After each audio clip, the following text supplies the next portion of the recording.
Hey everybody, my name is Jeremy Drake. I'm here with Nick. He's asked me to just kind of share with you what I do from day to day when I'm deer hunting and kind of I want to start kind of early season and then carry you through what my season looks like. I've seen some of Nick's videos and seen some of the equipment he uses. I'll say I'm kind of a minimalist compared maybe to Nick and what he carries in the field with him each day as he's going into the field to deer hunt. I am a minimalist, first of all, because I'm a cheapskate. I don't get into the scent game so much. I don't use a lot of scents. I'll talk a little bit about what I do for scent control, but I don't use a lot of attractant scent. I don't use a lot of cover scent and those kind of things. And mostly it comes down to money, and I don't like to spend money that I don't have to. So we'll talk about that a little bit. But I thought we could start off by doing just a quick pack dump, kind of what I carry with me, no matter what I'm doing, whether it's a local hunt here in town. I grew up in Troy, and I've hunted Miami County pretty much all my life. I started hunting when I was 13. So I've hunted Miami County, and when I have these local hunts, it's going to look a little bit different than when I'm hunting, say, big timber, like Southern Ohio, National Forest, hill country. But no matter what, whether it's a local hunt on a small 20-acre piece or in the National Forest where I might be ranging out a few miles on each hunt, I'll always carry a pack. And what I've learned, and I'll get into my mobile setup just a little bit here, what I've learned, I've gone from, instead of a full backpack, I've gone to more of a fanny pack.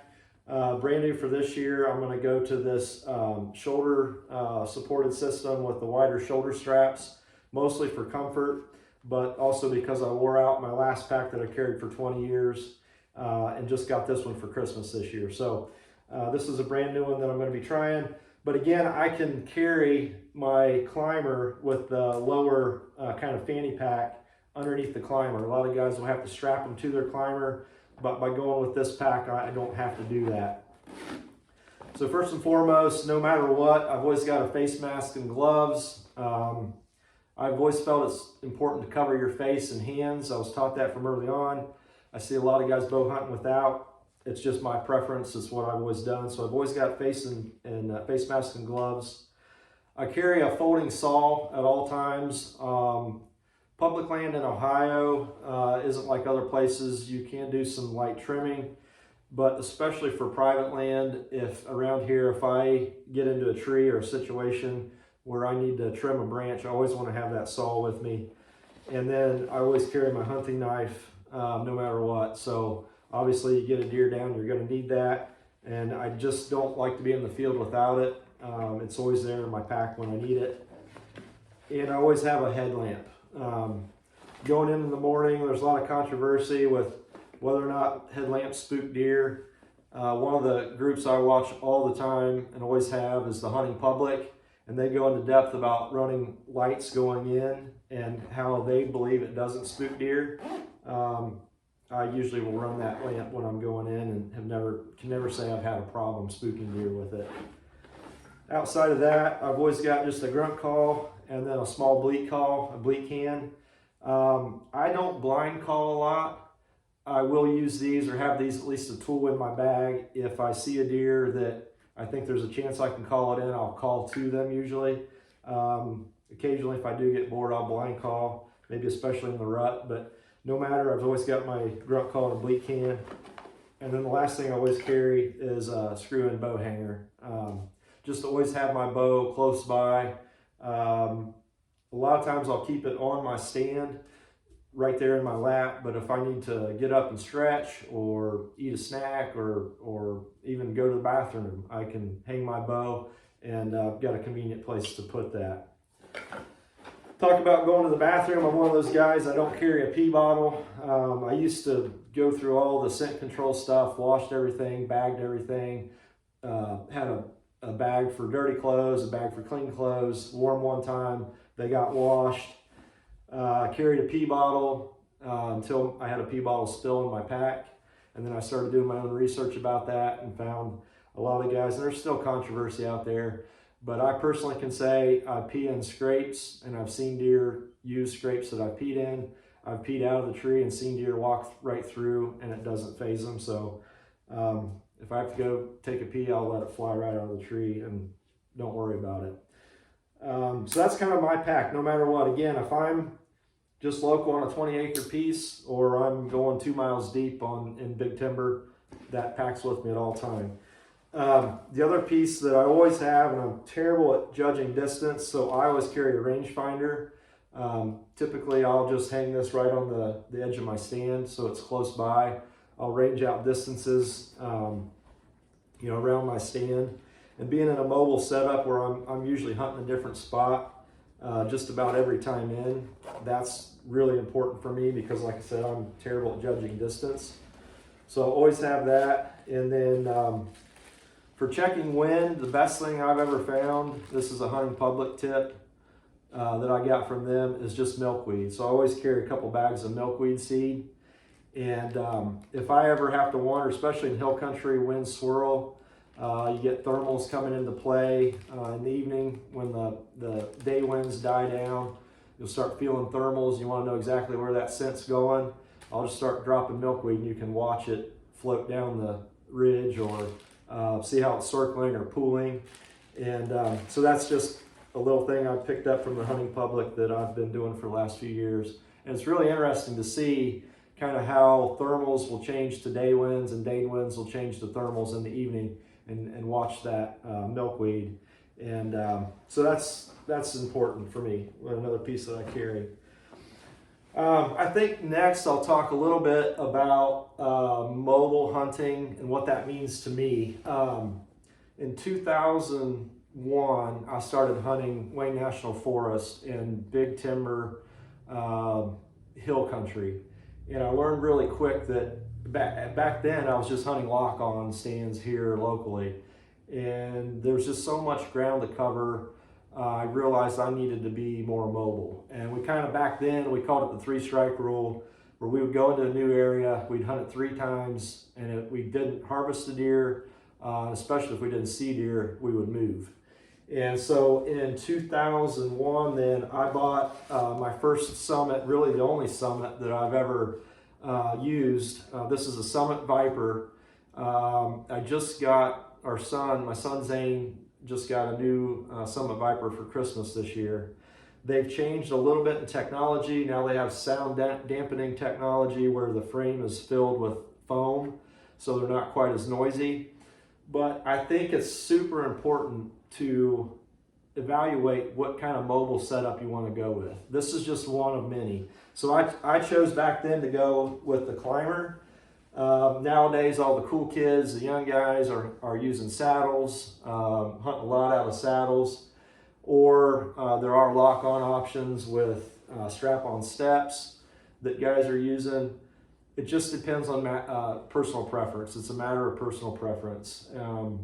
For me personally, at my age, and just kind of looking at my style of hunting, I'm going to stay with, at least for now, the Summit. It's a lot heavier. Yeah, I'm toting, probably with all gear and everything, I'm probably toting 25 plus pounds. That stand itself weighs 21 pounds, the way it's set up. But for me, it's worth it.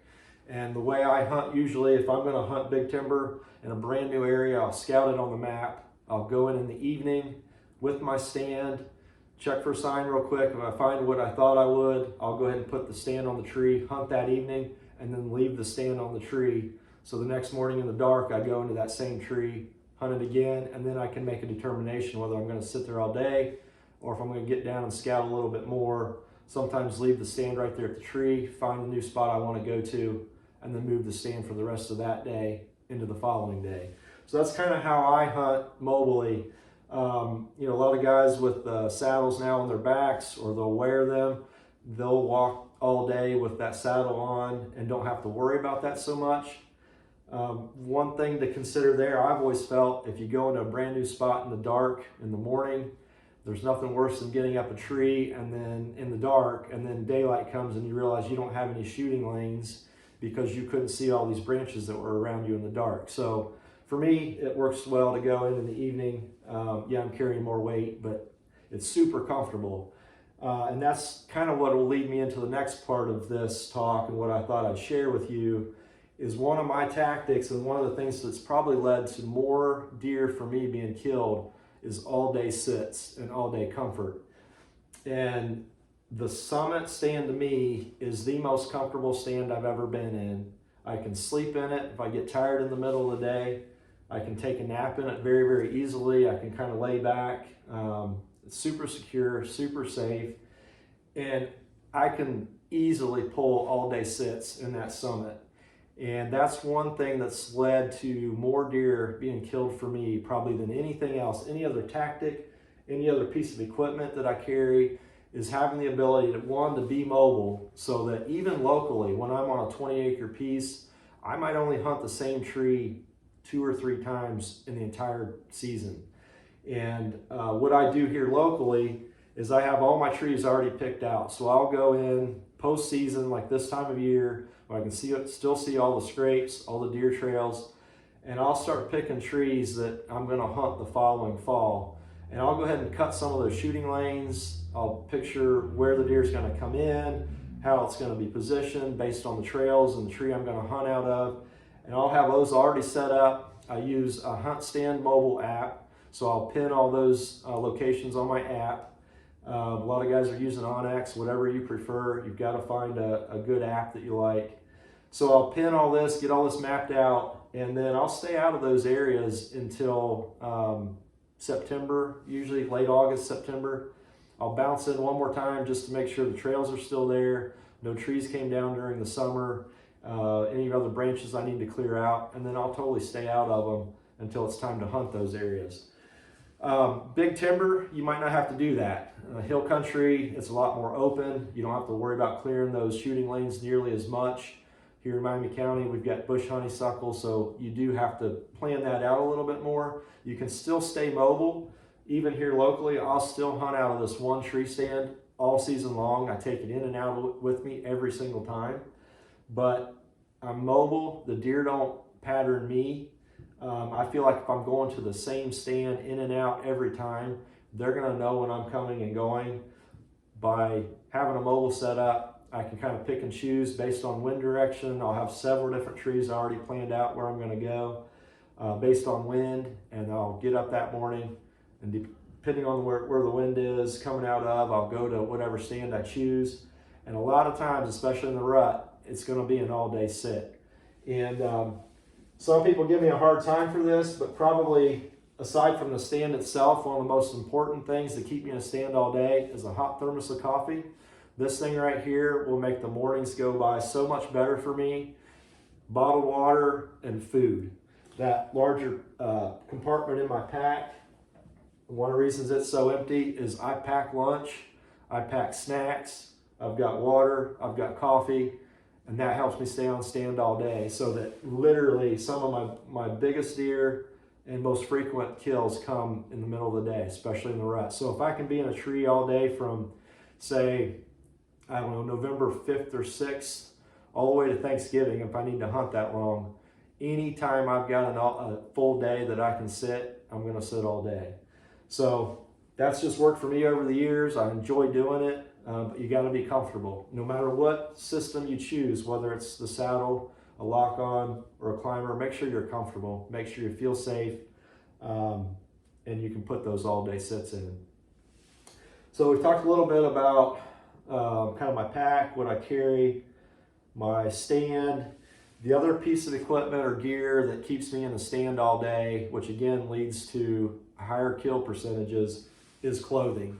And I think for me, clothing used to be really, really overlooked. And once I learned to dress to stay in a stand all day, I get guys, even some of my close relatives, brother-in-law and so forth, will ask me, how in the world did you stay in a stand all day? And I kind of thought I'd just run you through real quick what my clothing system looks like, because I build onto my system. We always talk about, everybody says wear layered clothing. What does that really look like? So I kind of thought I would show you what my layers look like and how I kind of build my system through the season. So I start out just probably like everybody does, early season, early October, just your basic thin outer layer, pants and a shirt. And I just about always, even in October, it's starting to cool off in the evenings, I'll always carry some kind of light jacket that I could throw on. I might not put it on at first, but I'll have it in the stand with me. It starts to get chilly. I can always throw that on. And make no mistake about it, I'm a wimp. When it comes to our winters and cold weather, I'm the biggest wimp of anybody out there. So believe me, if I can stay on stand all day, any of you watching this can stay on stand all day if you put time into building your system. The other thing I'll say real quick about clothing systems is they don't have to be extremely expensive. Even my bibs and my jacket, my parka that I'll get to here, total with that setup, I've only got less than $150 into it that came from Dick's. So we'll get to that, but you don't have to have Sitka gear to stay on stand all day. You just have to be smart about how you build your system. So I pay attention each time I'm in the stand. As the season progresses, I pay attention to temperatures, and I think about, okay, was I too chilly? Did I get too cold last time? Do I need to add another layer for this next time? And so as we go along, maybe the next hunt it's 10 degrees colder, or it's going to be a little windier, I'll go ahead and throw thermals on. Again, these are just simple Russell Athletic bottoms and like an Under Armour dry fit top that's kind of a mid-weight. So I'll throw that on underneath my outer layer, and now I can get maybe another 10 degrees colder and another 10 miles an hour wind the next sit. So as we go along, maybe we're getting in now to the end of October, I need to build something else into my upper layer. I have found fleece, polar fleece, for whatever reason, it's quiet, and to me it keeps me the warmest of just about any underlayer that I can use. So kind of a medium weight fleece shirt is my next thing. So I've got now, end of October, let's say, I've got a base layer now, got my lighter weight outer layer. Now I'll throw in a fleece shirt, and then I've still got my lighter weight jacket to go over it. And that'll typically, that setup right there might get me down to 40, 45 degrees. Again, I'm a wimp. And so if I'm gonna wear this now, I'm gonna carry this kind of heavier weight, quilt lined, medium weight, I'm gonna call it a medium weight jacket. That now I'll carry that with me. I know I'm gonna wear this, and I'm gonna have that jacket in the stand with me so that it gets chilly, the wind kicks up, or starts to drop off in the evening, temperatures drop. Now I can put that jacket on and I'm not cold.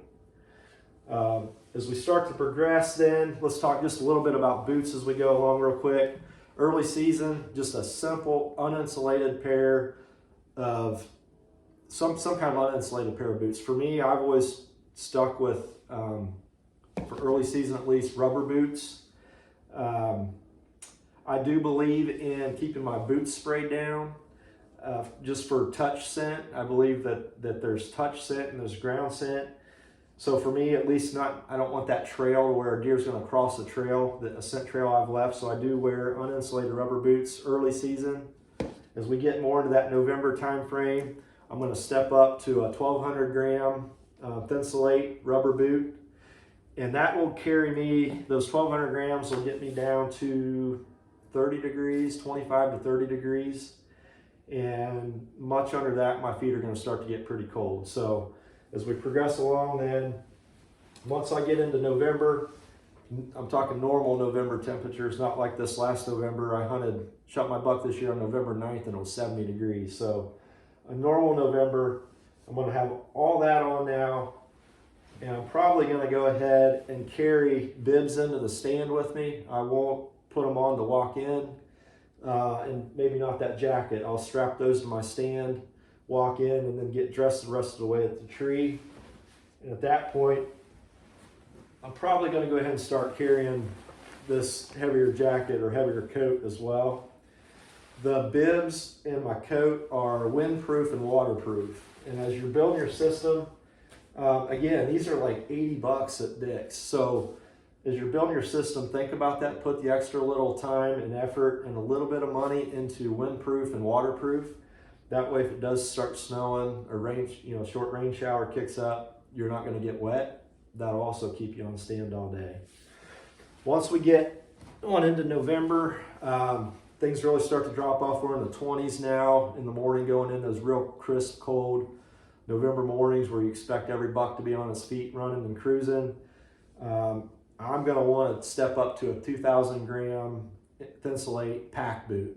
And these things literally look like moon boots. They're giant, but these will keep me on stand more than anything else. If I can keep my feet warm, I can stay on stand. And so I found that my feet were always getting cold, and that was usually what was driving me out of the stand. And I got on, those are from Cabela's. Those are Cabela's Predator Extremes, which I don't think they make anymore, but they still do make a 2,000 gram pack boot. And I would highly, highly recommend it. I think you can find them for less than $150, and those are worth their weight in gold. What I'll also do, when it gets down to 20 or so, especially if we get in the wind, my feet, even in those 2,000 grams, will start to get a little chilly. Again, keep in mind I'm a wimp. So heat packs are a vital piece of keeping your feet warm. Sometimes if it's 20 degrees right off the bat in the very beginning of the morning, I'll keep an extra set in my pack, and I'll go ahead and put these in my boots right at the very beginning of the hunt to keep my feet from getting cold. And then if it's an all-day sit, those will wear out in 3 hours. They say 6, a lot of times 6 or 8. 3 hours, they're done. At lunchtime, I'll switch them out with a brand new pack, and I just put them in the toe of my boot, and they will keep my feet warm all day long. By switching out at lunchtime, my feet don't get cold. No matter, I've been in some really bitterly cold all-day sits, and my feet are just fine using that system right there. So I think that's just a really vital piece that's made me successful over the years. Something I found that if I can be on stand, especially during the rut, and that's something I usually look for in the rut, is kind of those rut funnels, cruising points, pinch points, where you know that bucks are going to cruise through anyway. But if I can't stay there all day while they're up on their feet running around looking for does and chasing, then your kill percentages go down just by not being able to stay out there. So I think having the mobile setup and having the gear to do it, the boots, the warm layers, it keeps me in the stand and helps me be successful. And then also the food. Don't be afraid. I mean, for me, a lot of guys give me heck for the noise of eating food and the scent and all that. I think for me personally, just by being in the stand, it kind of outweighs all the negatives that might be associated with eating food in the stand. So just some things that I thought I'd pass along that have helped me, I feel, be successful over the years. And hope you take something from that and maybe apply it to your season next year.